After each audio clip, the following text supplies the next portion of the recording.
Welcome. So today we're talking with Josh Lieberman, and who's going to talk about balancing his chemical background education with holistic and complementary therapies. Josh and Debbie, welcome. Exactly. Thank you. It Thank you for having sounds me. super interesting. Okay, pharmacist and chemist talking together. I feel like I'm out of my realm here. This is pretty interesting. We'll dumb it down. Okay, yeah, dumb it down. Please dumb it down for me. I love that. But talk to us a little bit about what your, I guess, philosophy, is that the right word? The philosophy that you lead your business with. We like to think about proactive wellness. So a lot of the Oh. time you want to make sure that you are living a healthy lifestyle to help produce the lifestyle you want to live, Okay. versus waiting till you find some sort of impediment, an issue, and then react and then try and seek care. I'd like to build a lifestyle or incorporate a way of thinking that involves holistic thinking of how do I make sure that I get the sleep that I need? How do I make sure, or how do I know if I'm eating the right foods, right? Start there Okay. so that we can build a plan so that you can hopefully, have good longevity, good aging, and then not have a lot of these chronic issues that people tend to develop over time. One of the things that we talk about all the time, and you and I talk about this, and just as a psychologist even, I hear people talk about inflammation all the time. When I think of inflammation, I think of, I don't know, having a boo-boo on my arm and it gets swollen. But what is inflammation? Inflammation, well, one, it's a natural response the body has, right? So it's a supportive mechanism, right? Oh. When you get injured, Okay.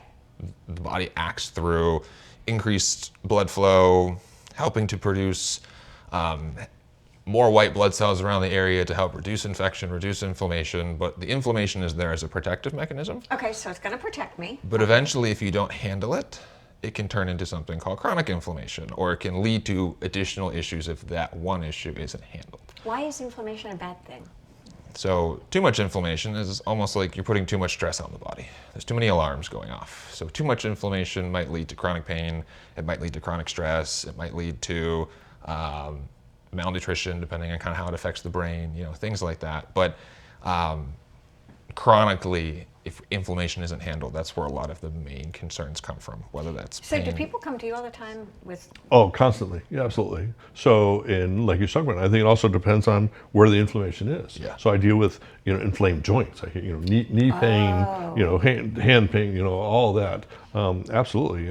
We sell thousands, hundreds of thousands of anti-inflammatories that people take on a regular basis. And there again, it's not, to your point, it's not doing anything to treat the underlying disease. Correct. It's just piecemeal that I take this, I feel better, so that's good, instead of exercising getting to the more, getting to the root cause of the inflammation. so from your lens and perspective, what does it look like to work toward anti-inflammation?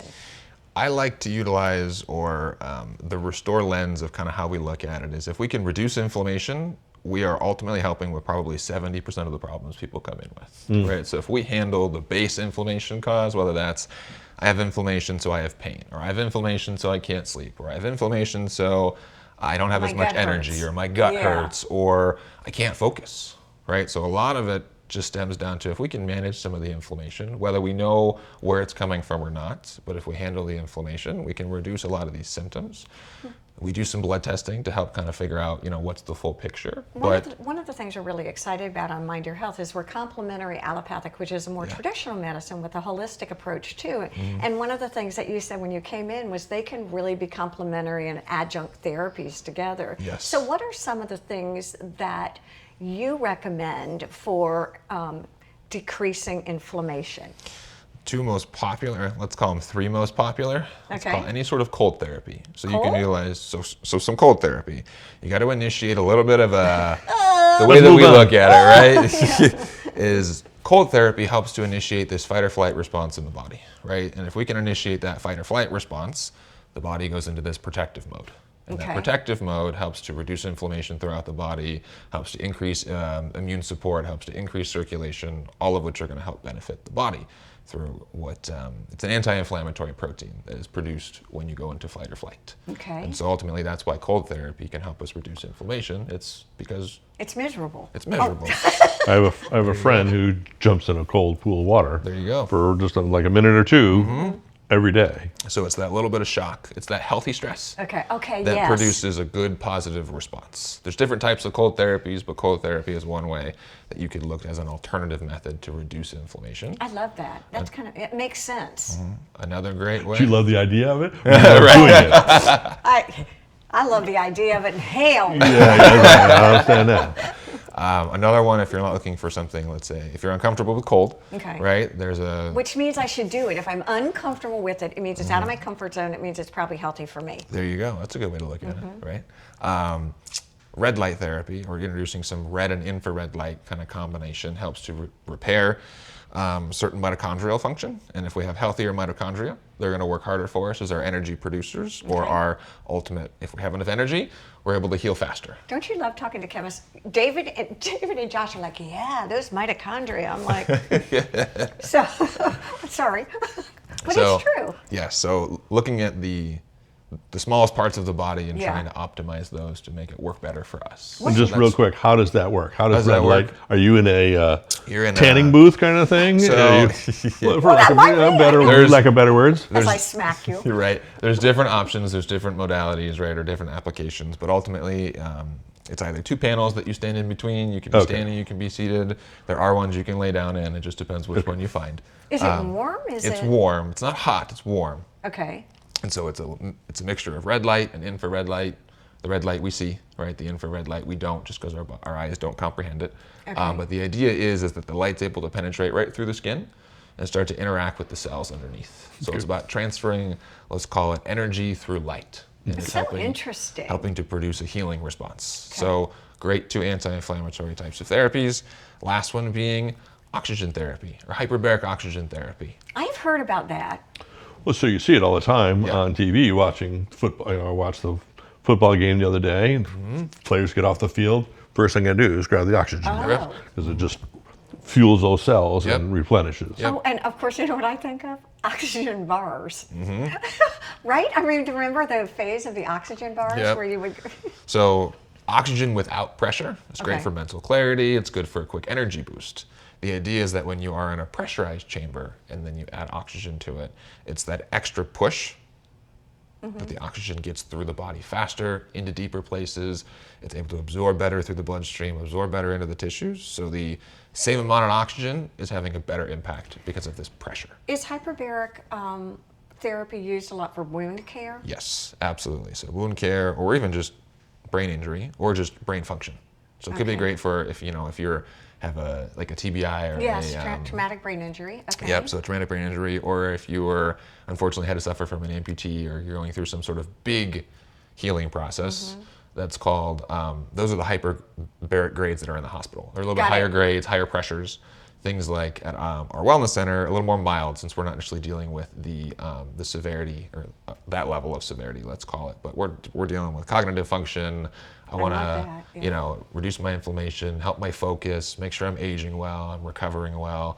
That extra oxygen and pressure allows for that process to happen. When we go in to kind of learn, I guess, or educate ourselves about what you offer, is there an intake process, and you basically are kind of screening us to see what might be beneficial? How So does we that have work? we have providers. So we have Okay. nurse practitioners in the building that you can sit down with, and that's where we start, right?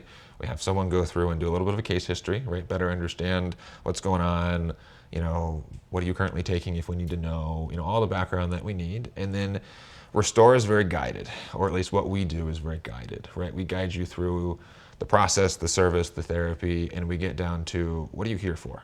Why do you want Restore? What are you hoping to accomplish? Okay. Right? I don't want to just address an issue, that doesn't necessarily lead to a goal, right? I want to make sure it's attached to a goal, whether that's weight loss, whether that's I want to work on my performance because I'm an athlete, or I want to get through my workday because I can't focus because of whatever that is, right? And we're looking to do it as a guided kind of guided course, whether it's 30 days, whether it's 60 days, whether it's 90 days. We put you on a plan that you just follow, and we look to help you, whether it's stay accountable or keep going, or if there is a hiccup, we can shift, we can change, right? It's very customized. For people who do adjunct therapies, Yeah. holistic kinds of things. Who is your perfect candidate for that? And I know we were talking before about your specific business, but again, what you do as kind of a general treatment option. Yep.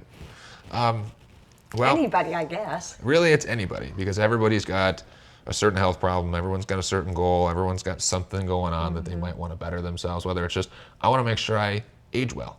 That's a good enough goal, right? You might be healthy today, but I want to maintain my health. Okay, let's put you on something, or let's look to enhance that somehow. Well, so when we first started, you talked about prevention, and that's, Yeah. I don't think this country does a well enough job of focusing on prevention of all those different things. It's complementary what you're doing, but just exercising and eating well, and social life, Right. and goals in life, and just all those things to not necessarily maintain, but just live a healthy life. But it takes work to do those things. Yes. Sorry, I mean, not to just say it out loud, what we're all thinking. You know, right? It would take a lot of work to get me in a pool of 43 degree water. Exactly, so- right, exactly. But it does take work. None of these things are passive. And I Correct. think that's sort of the message you're giving too. Right. Is proactive means you have to be willing to do a little work. Right. It's so funny. I was listening to a podcast this morning, and they were talking about the nervous system. Okay, and they were talking about when you learn, norepinephrine, okay, is actually produced. So you feel sort of stressed when you're learning. You've got that little bit of, oh, this is not really comfortable, as opposed to sort of, you know, passive, watching cartoons, doing whatever with the kids. And how many of us are uncomfortable with that little bit of feeling of discomfort when we're doing the work. And so I think that's a lot of what you both are saying, is sometimes getting healthy involves a little bit of effort. Maybe we should call it something other than work. Well, the advantage is there here too is you're not doing it alone. Correct. You have a Correct. coach, Yep. and you have a plan, Yep. and you're there to make me be successful in my plan, regardless of what the plan is. Correct. So that's you know what you're not out there by yourself Well- trying to force yourself to learn something like, I don't really want to do this. And so if we're talking about mind your health, really what we're talking about for all three of us right now is being connected. Okay, being connected with other people, which is what, foremost human experience.